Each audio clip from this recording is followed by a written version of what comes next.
السلام علیکم ورحمۃ اللہ وبرکاتہ۔ ماشاء اللہ حفیظ شمساد صاحب نے بہت بہترین انداز میں قرآن پاک کے موضوع کے اوپر تقریر آپ حضرات کے سامنے رکھی۔ میں ایک اور نیا جو ابھی زمانے کے اعتبار سے بہت زور و شور کے ساتھ چل رہی ہے، جہیز موضوع ہے ماڈرن زمانے کی نئے فقیر۔ اب دیکھیے آگے کیا ہوتا ہے۔ الحمد لله الذي أبدع الأفلاك والأرضين والصلاة والسلام على من كان نبيا وآدم بين الماء والطين وعلى آله وأصحابه أجمعين، أما بعد، أعوذ بالله من الشيطان الرجيم، بسم الله الرحمن الرحيم۔ الرجال قوامون على النساء، صدق الله العظيم۔ بیٹے کا جنم ہو تو یہ کہتے ہیں فخر سے، بیٹے کا جنم ہو تو یہ کہتے ہیں فخر سے، 1,00,000 کا ٹکٹ ہے یہ بچہ جہیز کا۔ یورپ کے جو تھے اہل دل اہل زر، دیتے تھے بیٹی کو موٹر خرید کر۔ یورپ کے جو تھے اہل دل اہل زر، دیتے تھے بیٹی کو موٹر خرید کر، اور نیپال کی شان عمارت تو دیکھیے، دیتا ہے باپ بیٹی کو شوہر خرید کر۔ معقر صدر جلسہ، معزز سامعین کرام، آج جو حالات ہمارے سامنے ہیں اور جو معاشرے کی تھکی تصویر ہمارے سامنے آ رہی ہے، اسے دیکھ دیکھ کر پڑھ کر ہمارے دلوں میں غم و الم کا ایک طوفان اٹھ رہا ہے کہ اے میرے مولا، ہم انسانیت کے چمن میں ہیں یا درندوں کی کسی جنگل میں زندگی بسر کر رہے ہیں؟ ہمارا ایک ایک گھنٹہ، ایک ایک لمحہ انسانیت کے ساتھ زندگی گزارنا مشکل ہو گیا ہے۔ سمجھ میں نہیں آتا کہ انسان کی شکل میں درندے کہاں سے پیدا ہو گئے، جنہوں نے شیطانوں کو بھی شرمندہ کر دیا۔ ہم لوگ روزانہ اخبارات میں پڑھتے ہیں اور ان جلتی ہوئی تصویروں کو ہم دیکھتے ہیں اور ان رپورٹوں کو ہم پڑھتے ہیں تو دل یہ پوچھتا ہے کیا ظلم تھا ان کا، کیا باپ تھے ان کے، کہ ظلم کے بدلے میں ایک معصوم لڑکی کو زندہ جلا دیا گیا۔ اور جب کسی معصوم بیٹی پر پیٹرول چھڑک کر آگ لگا دیتے ہو تو تمہارے دل میں یہ سوال نہیں اٹھتا کہ بتاؤ اس معصوم سی نازک سی زندگی نے کیا ظلم کیا تھا، وہ کون سا جرم تھا جس کی سزا تمہاری عدالت نے موت لکھی؟ اللہ رب العزت کا پاک ارشاد ہے، الرجال قوامون علی النساء، کہ ہم نے مردوں کو عورتوں پر قوام مقرر کیا، کہ مرد عورتوں پر قوام ہے۔ اللہ رب العزت نے اس آیت کے ذریعے مردوں کو اس کی حیثیت، اس کی اوقات، اس کی شخصیت اور اس کی ذمہ داری مردوں عورتوں پر واضح فرمایا کہ تمہاری حیثیت کیا ہے؟ تمہاری حیثیت قوام کی ہے۔ تم پر لازم ہے کہ تم محنت سے کمائی کر کے حلال رزق کے ذریعے اپنی بیوی کے نان نفقہ اور بچوں کی پرورش کرنا مردوں پر فرض ہے۔ فرمایا اپنی بیوی اور بچوں کی نفوس کی حفاظت کرنا تم پر لازم ہے، کمانا بیوی پر لازم نہیں، شوہر کو دولت دینا یہ بیوی کی ذمہ داری نہیں، پیسہ کمانا، بازاروں میں جانا، فیکٹریوں کو چلانا، دکانوں پر بیٹھنا یہ ذمہ داری عورت کی نہیں بلکہ مردوں کی ہے۔ تم کام کو سنبھالو، عورتیں تمہارے گھر کو سنبھالتی رہے گی، تم زمانے سے لڑتے رہو، عورتیں تمہارے گھر کو جنت کا نمونہ بناتی رہیں گی۔ الرجال قوامون علی النساء، لیکن آج اس کے معنی بدل دیے گئے۔ اس کے جغرافیہ بدل دیا گیا۔ دوستو اور بزرگوں اور ہمارے وطن کے شریف بھائیوں، جو لڑکا شادی کرتا ہے اس پر لازم ہے کہ جس گھر سے اپنی بیوی کو لا رہا ہے اس کے ماں باپ کے غمگین اور دکھتے دلوں کو کچھ سہارا دے کر آئے۔ جناب رسول اللہ صلی اللہ علیہ وسلم نے ارشاد فرمایا، مہر کا ادا کرنا تم پر واجب ہے، بغیر مہر کے نکاح نہیں ہوتا، اور تم اپنی بیویوں کے مہر ان کے حوالہ کر دو۔ مگر آج کے ڈاکو اور فقیر ایسے ہیں جو جہیز کے نام پر بھیک مانگ رہے ہیں اور بیوی کے باپ سے مطالبہ کرتے ہیں، ہم تمہارے گھر کے بھکاری ہیں، ہم تمہارے گھر کے تمہاری بیٹی کے کتے اس وقت ملیں گے جب تم ہمیں خرید لو گے۔ تو گھر والے نے کہا ٹھیک ہے جناب، آپ ہماری بیٹی کے غلام بن جائیں گے؟ اب لڑکا نے جواب دیا ہاں بن جائیں گے۔ پوچھا کیا چارج ہے آپ کا؟ کہا AM فیل ہوں، بس 15,000 میں کام چل جائے گا۔ پوچھا آپ کی فیس کیا ہے جناب؟ کہا ابھی گریجویٹ ہوں، اس لیے 1 لاکھ روپے چاہیے۔ یعنی آج کے فقیروں کا الگ الگ لسٹ بنا ہوا ہے، یہ 10,000 کا فقیر ہے تو یہ 15,000 کا فقیر ہے، یہ ماڈرن فقیر ہے۔ مثال کے طور پر آپ دیہات میں چلے جائیں، وہاں پر ایک فقیر ملے گا اور کہے گا السلام علیکم بھائی صاحب، اللہ کے نام پر کچھ دے دو۔ آپ اس فقیر کو 5 روپے دے دیجئے گا، وہ دعائیں دے کر خوشی خوشی چلا جائے گا اور کہے گا بھائی دانا ہے، بھائی سخی ہے، انہوں نے مجھے 5 روپیہ دیا۔ لیکن آپ بنگلور کے MG روڈ پر چلے جائے، دلی کے چاندنی چوک پر چلے جائے، مدراس، کلکتہ، ممبئی اور کاٹھمانڈو اور کئی بڑے شہروں میں آپ چلے جائے، وہاں پر کوئی فقیر آئے گا سوٹ بوٹ ٹائی لگا کر انگریزی میں مانگے گا please help me sir, please کوئی نہیں سر۔ آپ اس فقیر کو 10 روپے نکال کر دیں گے تو فقیر 10 روپے پر نگاہ پڑتے ہی الٹا آپ کی طرف دیکھے گا، کہے گا اپنے زمانے میں خود تو فقیر نہیں تھا، کہتا ہے شرم نہیں آتی، مہنگائی کے زمانے میں 10 روپے دے رہے ہو۔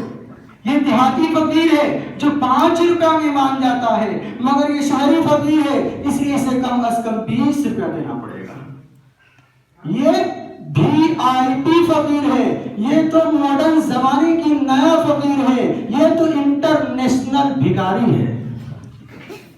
یہ ڈائریکٹ نہیں مانگتے، انہوں نے بھیک مانگنے کے لیے الگ سے لسٹ رکھا ہے، ہم اتنی بھیک دلائیں گے اتنا کمیشن چاہیے۔ لیکن سنو اے کمیشن کھانے والوں، لعنت ہو ان پر کہ کسی کی بیٹی کے گھر کو اجاڑ کر لے جانے سے بہتر ہے کہ تم کسی کے دروازے پر بیٹھ جاؤ، تمہیں صبح سے شام تک بھیک مل ہی جائے گی، مگر خدا کے واسطے کسی پر ظلم مت ڈھاؤ، کسی کے گھر کو برباد مت کرو، کسی کو کہنے پر مجبور مت کرو کہ تم ایک نوجوان ہو، تمہاری ماں نے تمہیں جنم دیا اولاد سمجھ کر، اگر تمہاری ماں یہ سمجھتی کہ میرے پیٹ میں کسی انسان نے نہیں بلکہ کسی بندر نے جنم لیا ہے تو خدا کی قسم پھینک دیتی اور انسانوں کی اسکولوں میں تمہیں داخلہ نہیں ملتا۔ باپ تمہیں اپنی اولاد نہیں سمجھتا، کالج اور یونیورسٹی کے پروفیسر تم پر محنت نہیں کرتے، بسوں کے کنڈکٹر تمہیں انسان نہیں سمجھتے، ریل گاڑی میں تمہیں ریزرویشن نہیں ملتا، گاڑیوں میں تمہیں سیٹ نہیں ملتی، اور نیپال کی حکومت میں تمہیں ملازمت نہیں ملتی، کیونکہ ملازمت کے لیے انسانوں کی ضرورت ہے، جانوروں کی نہیں۔ تمہارے ماں باپ نے تمہیں انسان سمجھا، تمہاری اسکول کے پرائمری ٹیچروں نے تمہیں انسان سمجھا، گلی گلی اور سڑک پر چلنے والے انسانوں نے تمہیں انسان سمجھا، بچپن سے جوانی تک تمہیں سمجھا جاتا رہا، لیکن جب تمہارے نکاح کا وقت قریب آیا تو اب کی بار تم نے ثابت کر دیا کہ 25 سال تک جن لوگوں نے مجھے انسان سمجھا تھا، غلط سمجھا تھا، دراصل میں انسان نہیں، ایک شکاری کتا ہوں، درندہ ہوں جو نکاح کے وقت گھروں میں آگ لگا دیتا ہے، جھوپڑی سے محلہ تک خاکستار کر دیتا ہے۔ اگر وہ غریب جانتا کہ تم درندے شکاری کتا ہو تو شاید وہ اپنی بیٹی کے ہاتھ تمہارے ہاتھ میں نہ دیتا، وہ تو تمہیں انسان کی اولاد سمجھتا تھا، وہ تمہیں انسان کی اولاد سمجھ کر اپنی بیٹی کے ہاتھ تمہارے ہاتھ میں دیتا ہے اور تم اس بیٹی پر ظلم اور ستم کے پہاڑ توڑتے ہو۔ اگر وہ جانتا کہ تم درندے شکاری کتا ہو تو کبھی بھی وہ اپنی بیٹی کے ہاتھ تمہارے ہاتھ میں نہ دیتا۔ دوستو، پہلی بار احساس ہوتا انسانیت کا کہ یہ انسان کے شکل میں کوئی ڈاکو تھا، یہ انسانیت کے شکل میں کوئی کتا تھا، یہ انسانیت کے شکل میں کوئی شکاری کتا تھا جس کے ہاتھ میں ایک معصوم لڑکی کا ہاتھ دے دیا گیا۔ اپنوں کا ستم ہم سے بتائے نہیں جاتے، اپنوں کا ستم ہم سے بتائے نہیں جاتے، یہ حادثے تو وہ ہے جو سنائے نہیں جاتے۔ محترم بزرگ اور دوستو، جناب فانی بدایونی صاحب جو بہت بڑے شاعر تھے، جب انہوں نے اپنی بیٹی کی شادی کی تو ساری دولتوں سے اپنی بیٹی کو نوازا اور اپنے داماد کو تمام جہیز دیے۔ جہیز جب کم پڑ گئے تو جس گھر میں فانی بدایونی صاحب رہتے تھے اس گھر کو بھی انہوں نے بیچ دیا، اور گھر کو بیچنے کے بعد بھی وہ داماد کے حوالے کر دیا۔ بیٹی جب رخصت ہونے لگی تو باپ نے بیٹی کے کان میں کہا، اے بیٹی اس گھر سے جا رہی ہو، اب دوبارہ اس گھر میں مت آنا، تمہارے نکاح کے جہیز کے ساتھ ساتھ ہم نے اس گھر کو بھی ختم کر دیا، اب تمہارے ماں باپ کسی کرائے کے گھر میں چلے جائیں گے۔ بیٹی روتی تڑپتی ہے، مجبور ہے، لیکن سسرال جاتی ہے۔ چند دنوں میں اطلاع آتی ہے کہ اس کے ظالم سسرال والوں نے بیٹی کو قتل کر دیا ہے۔ جناب فانی بدایونی صاحب اپنی بیٹی کے جنازے میں جاتے ہیں اور جا کر ایک شعر پڑھتے ہیں، اب آیا یاد اے آرام جا اس نامرادی میں، اب آیا یاد اے آرام جا اس نامرادی میں، کفن دینا بھولے تھے ہم تجھے سامان شادی میں، سب کچھ دے دیا تھا تیرے جہیز میں، 2 گز کفن کے ٹکڑے بھی دے دیتے تو کیا فرق پڑ جاتا، تاکہ آج کم از کم جن ظالموں نے تجھے قتل کیا ہے کفن اپنے باپ کے گھر کا دے دیتے۔ حضرات گرامی، حضور صلی اللہ علیہ وسلم نے نکاح کو آسان بتایا، سب سے آسان نکاح کو بتایا اور سب سے مشکل کام زنا کو بتایا۔ فرمایا نکاح میری سنت ہے، جو انسان نکاح کرنا چاہے منٹوں میں وہ کام ہو سکتا ہے، لیکن اگر کوئی زنا کرنا چاہے تو اسلام نے ایسی دردناک، سخت اور اذیتناک اور عبرتناک سزا مقرر کیا ہے کہ اگر ایک انسان کو سر عام وہ سزا دے دی جائے تو وہ سزا دیکھ کر پوری دنیا کانپ اٹھے گی اور قیامت تک کسی کو زنا کرنے کا تصور بھی نہیں ہوگا۔ لیکن معاشرے میں اس کا الٹا ہو گیا ہے، زنا آسان، نکاح مشکل۔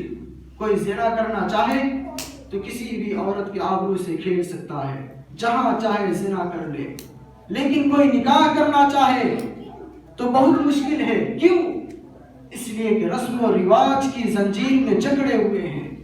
اگر ہمارے یہ مرد اس رسم و رواج کے زنجیر کو توڑنا بھی چاہتے ہیں تو اللہ رحم کرے ہمارے گھر کی عورتوں پر۔ ساری دنیا کی باتیں ایک طرف، عورتوں کی ہردرمی ایک طرف، ہمالیہ پہاڑ میں زلزلہ آ سکتا ہے، زمین پھٹ سکتی ہے، آسمان ٹل سکتا ہے، مگر یہ عورت اپنی جگہ سے نہیں ٹل سکتی۔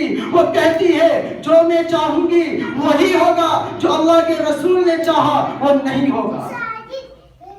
ممکن ہے کہ ٹل جائے زمین اپنی جگہ سے، ممکن ہے کہ ٹل جائے زمین اپنی جگہ سے، عورت کی فطرت نہ ٹلی ہے نہ ٹلے گی۔ میرے دوستو، میں ایک واقعہ سناتا ہوں، نکاح کتنا آسان ہے۔ دیکھیے، سرکار دو عالم، فخر دو عالم، دونوں جہاں کے سردار، سرور کائنات سید الانبیاء حضرت محمد مصطفیٰ صلی اللہ علیہ وسلم کے 2 صحابی راستے میں ٹہلتے جا رہے ہیں۔ ایک گھر ملتا ہے، ایک صحابی کہتے ہیں جاؤ اس گھر میں ایک لڑکی ہے، میرے لیے رشتہ مانگ کر لے کر آؤ۔ تو دوسرا ساتھی کہتا ہے تو یہ پر ٹھاک میں جاتا ہوں اور بات کر کے تیرا رشتہ پکا کر کے آتا ہوں۔ اب وہ چلے جاتے ہیں اور جا کر لڑکی کے باپ سے کہتے ہیں کہ آپ کی بیٹی میرے دوست کو پسند ہے، اس کے ساتھ اپنی بیٹی کا رشتہ کر دیجئے۔ تو اس کے باپ کہتا ہے مجھے وہ لڑکا پسند نہیں، مجھے تم پسند ہو، نکاح کرو گے؟ تو دوسرے صحابی نے کہا کروں گا۔ فوراً اس کے باپ نے خطبہ پڑھا اور لڑکا اور لڑکی کا نکاح کر دیا۔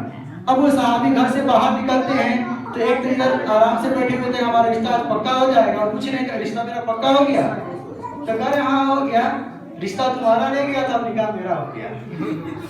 اگر ہم لوگ ہوتے تو مسجد کے بے نمازی صدر کو بلاتے، کیس چلتا، لڑائی ہوتی، وکیلوں کی جیب بھرائی ہوتی، خاندانی دشمنی ہوتی، اور کہتے اتنی غداری، رشتہ میرا لے گیا تھا نکاح اپنا کر لیا۔ کہتے کہ نہیں کہتے؟ رشتہ میرا لے گیا تو نکاح اپنا کر لیا۔ لیکن وہ صحابی کیا کہتے؟ بارک اللہ لک وجمع بینکما فی خیر، مبارکبادی دیتے اور کہتے ہیں دوست قسمت تو تیرا تھا، بیچ میں رکاوٹ بن گیا تھا۔ دیکھا نکاح کتنا آسان ہے، لیکن آج یہ ساری برائیاں ہو رہی ہے، ساری فتنے ہو رہے ہیں، جہیز کا عیسائی معاملہ چل رہا ہے، اس کے باوجود بھی آج ہمارے علماء کرام ان کا بائیکاٹ نہیں کرتے۔ انہیں چاہیے اپنا سخت دل اور شریعت مطہرہ کا استعمال کرے اور اعلان کر دے، ایسے لوگ جو سنتوں کا مذاق اڑاتے ہیں، سنتوں کے ساتھ کھلواڑ کرتے ہیں، ہمارے علماء ان کے دشمن ہیں۔ اگر ہمارے علماء ان کا بائیکاٹ کر دے تو کیا آپ اپنی بیٹیوں کا نکاح کسی پنڈت جی سے پڑھواؤ گے؟ آئیں گے انہی علماء کے پاس۔ مگر افسوس آج ہمارے علماء کے پاس لگتا ہے ایسا جگر نہیں، اتنا بڑا دل نہیں، نہ جانے کیوں ان کی شخصیت مجبور ہوتی جا رہی ہے، نہ جانے کیوں یہ دولت کے پیچھے پڑے جا رہے ہیں۔ میں آواز دیتا ہوں کہ آپ کے دماغ اور دماغ کے اندر یہ بات کو بیٹھا لیجئے، یہ برائی کو ختم کرنے کے لیے اللہ تبارک و تعالیٰ نے انبیاء کے بعد یہ علماء کو ذمہ دیا ہے، اور پوری دنیا میں اسلام کا پرچم لہرانا یہ اس علماء کا فرض اولین ہے۔ اگر ہم یہ برائی کو نہ روکیں گے اور علماء یہ برائی کو نہ روکیں گے تو کوئی نیا نبی آئیں گے اور کوئی نیا نبی نہیں آئیں گے، کہیں گے اب ہم آ چکے ہیں، اب آپ لوگ بیٹھ جائیے، بلکہ یہ برائی کو ختم کرنے کے لیے ہمیں ہی کھڑا ہونا پڑے گا۔ تو آپ ان برائیوں کو ختم کرنے کی کوشش کیجیے گا نا انشاءاللہ۔ اللہ تبارک و تعالی ہم سب کو کہنے سننے سے زیادہ عمل کرنے کی توفیق عطا فرمائے۔ آمین۔ وآخر دعوانا الحمدللہ رب العالمین۔